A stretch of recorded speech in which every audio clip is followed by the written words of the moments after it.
नमस्ते, मी Pallavi. Simply cooking with पल्लवीच्या किचनमध्ये तुमचं खूप आणि खूप मनापासून स्वागत आहे. ही भाजी अशी आहे ना, जे खाऊन ना तुम्हाला खरंच चक्कर येणार आहे, कारण ही भाजी ना चिक्कर छोले आहेत. चला तर मग आपण रेसिपीला सुरुवात करूया. ही रेसिपी ना आपण north India special Punjabi style आपण बघणार आहोत. ही तिकडची खास रेसिपी आहे आणि आपण सेम तसाच करण्याचा प्रयत्न केलेला आहे पंजाबी स्टाईल. चला तर मग रेसिपीला सुरुवात करूया. आता इथे ना आपल्याला 1 कप छोले घ्यायचे, थे काबुली चणे आपण इथे म्हणतो. आता हे ना मी 2 प्रकारचे ह्याच्यात येतात, एक मोठे येतात आणि एक छोटी साईज येते. छोटी साईज घेतले ना लवकर हे छान अशी शिजतात, म्हणून आपण छोटी साईज घ्यायची ह्याच्यातली. पण आता हे आपल्याला ना रात्रभर किंवा 7 ते 8 तास आहे ना भिजत घालायचे. भिजत घालताना ना ह्याच्यात आहे ना थोडासा आहे ना आपल्याला सोड्याचा वापर करायचा आहे. सोडा घातले नाही छान असे एकसारखे भिजतात आणि आपल्याला हे कुकरमध्ये ह्याला 3 ते 4 शिट्ट्या आणून घ्यायच्या आहेत. इथे तुम्ही बघू शकता मी ह्याला भिजत घातले होते ओव्हरनाईट. छान असे ते भिजलेले आहेत. आता ना इथे ना मी अंगाबरोबरच ह्याला पाणी ठेवलेलं आहे आणि ह्यात आहे ना मीठ घालायची काही गरज नाहीये, कारण शिजताना जर मीठ घातलं ना आपण छोल्यामध्ये तर ते व्यवस्थित शिजले जात नाही. आपण ते मीठ आहे ना परत पण घालू शकतो जेव्हा आपण त्याची भाजी बनवतो. ही एक छान अशी टिप आहे. आता ह्यात आहे ना आपल्याला काही खडे मसाले घालायचे आहेत, म्हणजे मसाले विलायची ह्याच्यात आपल्याला घालून घ्यायचे. ह्यात ना आपल्याला 2 ते 3 आहे ना मसाले विलायची घातलेले आहेत. आता हे ना मसाले विलायची मी काय केले ना थोडंसं कुटून घेतलेले आहेत, म्हणजे ना ह्याची टेस्ट आहे ना या छोल्यामध्ये खूप छान अशी उतरते. आणि आपल्याला ना 2 ते 3 तमालपत्र घालून घ्यायचे आहेत. इथे मी ना 3 तमालपत्र घालून घेते. ह्यामध्येच आहे ना आपण आहे ना हळद घालून घेऊया. कोणती पण गोष्ट आहे ना जेव्हा असं आपण उकडतो ना त्यात हळद आणि मीठ घातलं ना त्याची चव ही खूप छान लागते. आपण ह्याच्यात फक्त मीठ नाही घातलेलं आहे, कारण ते तुम्हाला मी सांगितल्याप्रमाणे मीठ घातलं ना छोले चांगले शिजत नाहीत. ही एक छान अशी टिप आहे आणि ती तुम्ही ट्राय करून बघा. आता ना ह्यामध्ये आपल्याला ना या रेसिपीसाठी ना 1 बटाटा उकडलेला लागणार आहे, तर मी हे बटाटा नाही ह्यातच घालून घेते. आता ह्याला झाकण लावायचं आहे, म्हणजे कुकरमधलं एक्स्ट्राचं पाणी ह्यात जात नाही. आणि ह्याला ना 3 ते 4 आपण शिट्ट्या होऊन देऊया. हे जे 3 ते 4 शिट्ट्या होत आहेत तोपर्यंत आपण आहे ना त्याचा मसाला बनवून घेऊया. चला तर मग रेसिपी आपण बघूया. आता ना तिथे आपले छोले शिजत आहेत तोपर्यंत आपण काय करूया, कांदे ना आपल्याला छान असे बारीक चॉप करून घ्यायचे आहेत. इथे मी कटरचा वापर करणार आहे बारीक चॉप करण्यासाठी. इथे आपल्याला 3 कांदे लागणार आहे.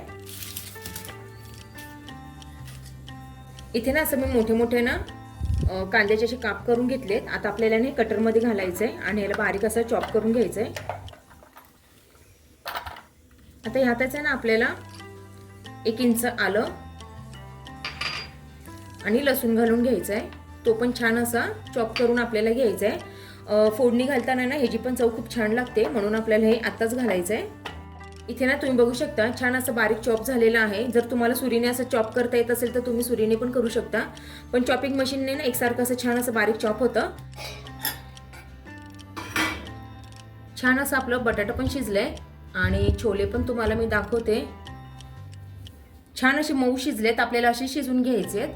आता ना ह्यामध्ये जे आपण खडे मसाले काही घातलेत ना तमालपत्र वगैरे ते काढून घ्यायचे आपल्याला, कारण त्याची चव ही सगळी आता ह्या छोल्यामध्ये उतरलेली आहे. आपण ह्याला काढून घेऊया. आता ना आपल्याला हे बटाटा पण सोलून घ्यायचे आहे. छान असे छोले शिजलेले आहेत. आता ना आपण हे जी ना एक आहे ना ग्रेव्ही करायची. चला तर मी तुम्हाला ना ह्याला कोणती ग्रेव्ही लागते किंवा ती कशी करतात हे दाखवते. ही भाजी ना खूप छान अशी होते आणि एकदा नक्की ट्राय करा तुम्ही. आपल्याला ना बटाटा हे सोलून घ्यायचं आहे. ह्याच्यातला ना अर्ध बटाटा आपण ग्रेव्हीमध्ये जे मिक्सरला करणार आहे ना आपण ग्रेव्ही बारीक त्यामध्ये घालणार आहे आणि काही आपण आहे ना भाजीमध्ये घालून घेणार आहे. मी तुम्हाला ते पुढे दाखवतेच कसं करायचं. हे जे ना मी 2 भाग असे करते. आता आहे ना ह्याच्यातला एक पार्ट आहे ना आपल्याला आपण जेव्हा मिक्सरमध्ये ग्रेव्ही करणार त्यात घालायचं आहे आणि हे रफली चॉप करून मी ठेवते ते आपल्याला भाजीमध्ये घालायचं आहे. 1 मोठा चमचा किंवा याला छोटी पळी म्हणू शकता ते ह्यात घालायचं आहे आपल्याला. हे अर्ध आपल्याला उकडून घेतलेलं बटाटा घालायचं आहे. ह्याचमध्ये मी आता आहे ना फ्रेश दही घालून घेते. हे अजिबात आंबट नाही आहे. ह्या दह्यात आहे ना मी 2 टेबलस्पून आहे ना आपलं घरची साई असते ना ती मिसळून घेतलेली. हे आता आपल्याला ह्याच्यात घालून घ्यायचं आहे. आता ना ह्यात मी थोडी ना कोथिंबीर घालते आणि ह्याची ना आपल्याला छान अशी एक पेस्ट बनवून घ्यायची आहे. ही पेस्ट आहे ना हीच ह्याचं सिक्रेट आहे की ह्या पेस्टने किंवा ह्या ग्रेव्हीने ना भाजी अप्रतिम लागते. चला तर मग आपण हे मिक्सरमध्ये ह्याची छान अशी पेस्ट बनवून घेऊया. आपण आहे ना जाडबुडाची ती कढई घ्यायची, कारण आपल्याला ग्रेव्ही नाही छान अशी परतून घ्यायची असते. इथे ना मी 2 मोठे टेबलस्पून आहे ना तेलाचा वापर केलेला आहे. तेल थोडंसं जास्त लागतं. आता ना तेल छान असं गरम झालं ना, आपल्याला जिरं घालून घ्यायचं आहे. मोहरी घालायची काहीच गरज नाही आहे. जिऱ्याची छान अशी आपल्याला ही फोडणी करून घ्यायची आहे. आता ना यामध्ये आपण आहे ना जिरं छान असं फुललं आहे. आता आपण कांदा घालून घेऊया. कांदा, आलं आणि लसूण आहे हे छान असं आता आपण आहे ना हे गोल्डन ब्राऊन होईपर्यंत आपल्याला ह्याला परतून घ्यायचं आहे. म्हणजे कांदा छान असा परतला जातो, त्याची चव छान उतरते भाजीत आणि छान असं हा गोल्डन होतो. बारीक गॅसवर याला छान परतला ना हा गोल्डन मस्त होतो हा कांदा. आपल्याला याच्यात त्याला घाई नाही करायची आहे, कच्चा ठेवायचा नाही कांदा, नाही तर भाजीची चव ही पूर्ण बिघडू शकते आणि जे आपण जे कष्ट घेतो भाजी करायला वगैरे ते वाया जाऊ शकतात. इथे आपल्याला कांदा हा छान असा गोल्डन लाल होईपर्यंत परतून घ्यायचा आहे. ह्याला थोडा वेळ लागतो, बारीक गॅसवर हे सर्व काम आपल्याला करावं लागतं, ह्याला पेशन्स लागतात. चिक्करचा अर्थ आहे ना थिक ग्रेव्ही. ही भाजी म्हणून आहे ना पातळ नसते, ही ग्रेव्हीची असते आणि ती पण घट्ट ग्रेव्हीची असते.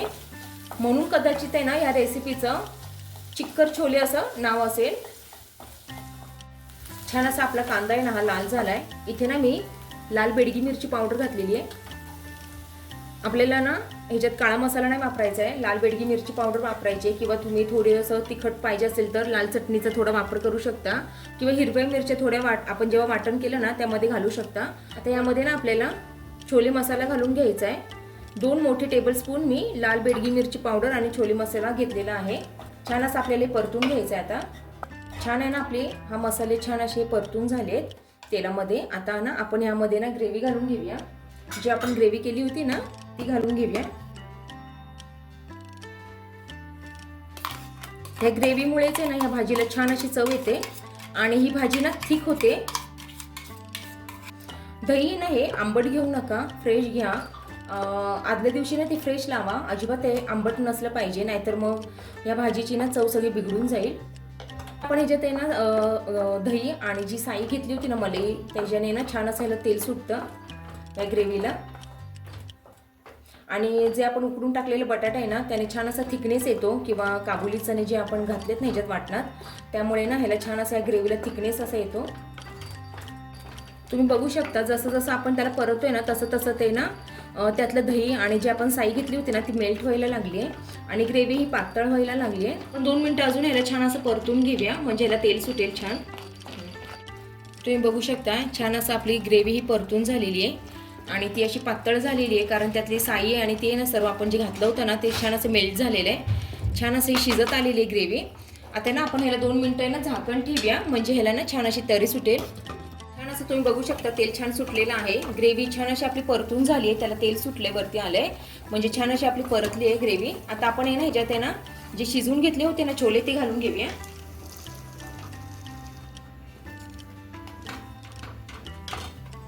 तुम्ही बघू शकता थिक अशी ग्रेव्ही आपली तयार झाली आहे. सगळ्या शेवटी ना ह्याच्यामध्ये एक छान असा तडका बसणार आहे, त्याने अजून चव या भाजीची दुप्पट अशी वाढते. चवीनुसार मीठ घालून घ्यायचं आहे. उकडलेला बटाटा घालून घ्यायचा आहे, जो आपण अर्धा ठेवला होता ना तो आता घालून घ्यायचा आहे आपल्याला, म्हणजे त्याची पण चव या भाजीमध्ये खूप छान अशी उतरेल. मिक्स करून देऊया आणि 2 मिनिटं ह्याला ना आपण शिजवून देऊया. अजून आपले छोले ना छान असे शिजतायत, तोपर्यंत आहे ना आपण आहे ना ह्याला एक फोडणी करून घेऊया, जी मी तुम्हाला सांगितली होती. ह्याने अजून चव त्याची छान अशी वाढते. इथे मी तुपाचा वापर करते, तुपाने छान अशी चव लागते ह्या भाजीला. तुपच इथे घाला तुम्ही. आता यामध्ये ना आपल्याला जे आपण आल्याचे पीस करून घेतले होते ना उभे, ते घालून घ्यायचे. कसुरी मेथी घालून घ्यायची, ह्याने चव खूप छान लागते. आणि 2 इथे लाल बुंद अशा मी मिरच्या घालून घेतलेल्या आहेत, ह्या बेडगी मिरच्या आहेत. आता छान आपल्याला ही फोडणी तडतड होऊन द्यायची, आधी छान अशी परतून घ्यायची आणि मगच त्यात आपण ओतणार आहोत. मिरच्यांनी ना चव खूप छान लागते ह्या फोडणीची, तुम्ही बघू शकता. आता ह्यामध्ये आपण तडका घालून घेऊया. हा तडका थोडासा आपल्याला पसरून घ्यायचा आहे, मिक्स करून घ्यायचा आहे, म्हणजे चव छान लागते. आणि हे पटकन आपल्याला झाकून ठेवायचं आहे, म्हणजे ह्याचा जो सुगंधी वास असतो ना तो त्यामध्येच राहतो. आणि गॅसची फ्लेम आता इथे आपल्याला बंद करायची आहे. 5 मिनिटाने आपण ह्याला सर्व करणार आहोत. इथे आपली चिक्कर छोले हे फायनली रेडी आहेत. आपण ह्याला प्लेटिंग करून घेऊया. इथे ना आपले चिक्कर छोले हे रेडी आहेत. ही रेसिपी तुम्हाला कशी वाटली, आवडली का? मग नक्की लाईक, शेअर आणि सबस्क्राईब करायला विसरू नका. चला तर मग भेटूया अशा एका छानशा नवीन रेसिपीमध्ये. तोपर्यंत बाय.